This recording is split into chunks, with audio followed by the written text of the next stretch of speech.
There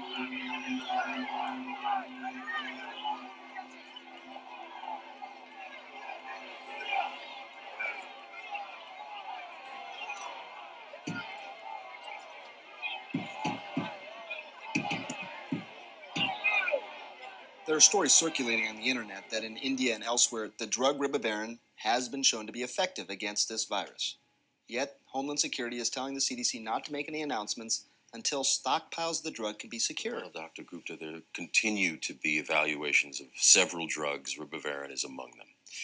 But right now, our best defense has been social distancing. No handshaking, staying home when you're sick, washing your hands frequently. Can you tell us to date how many people have died from this virus? Very difficult. We're still working on confirming that number. There are 50 different states in this country, which means there are 50 different health departments, followed by 50 different protocols. Let me bring in Alan Crumwoody into this debate as well. Alan's a freelance journalist. He was the first to track the Shinko Busman video. Alan, today on Twitter, you wrote that the truth about this virus is being kept from the world by the CDC, by the World Health Organization, to allow friends of the current administration to benefit from it, both financially and physically. There are therapies we know are effective right now, like forsythia, and they don't even appear on the CDC website. On your blog, you also wrote that the World Health Organization is somehow in bed with pharmaceutical companies. Because they are. That's who stands to gain from this. They're working hand in glove.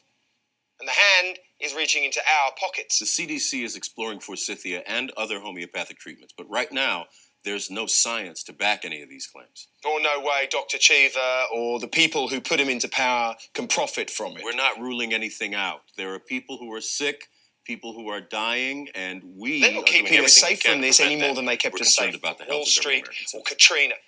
Dr. Cheever is being a bit disingenuous when he says every American citizen. We're working very hard to find out where this virus came from, to treat it, and to vaccinate against it if we can. We don't know all of that yet. We just don't know. What we do know is that in order to become sick, you have to first come in contact with a sick person or something that they touched. In order to get scared, all you have to do is come in contact with a rumor or the television or the internet. I think what Mr. Crumwoody is spreading is far more dangerous than the disease. Yeah. Oh, really? Yes.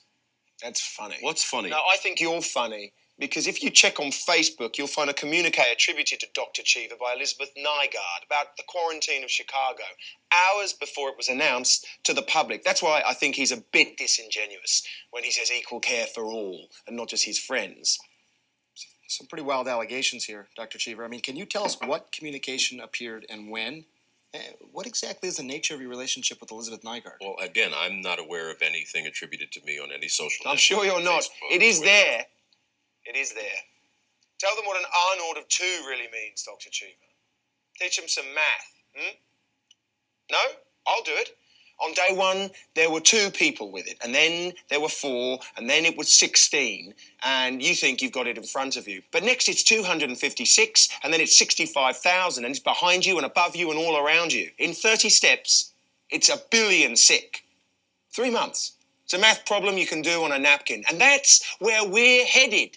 And that's why you won't even tell us the number of the dead, will you, Dr. Cheever? But you'll tell your friends when to get out of Chicago before anyone else has a chance. They're looking for a scapegoat.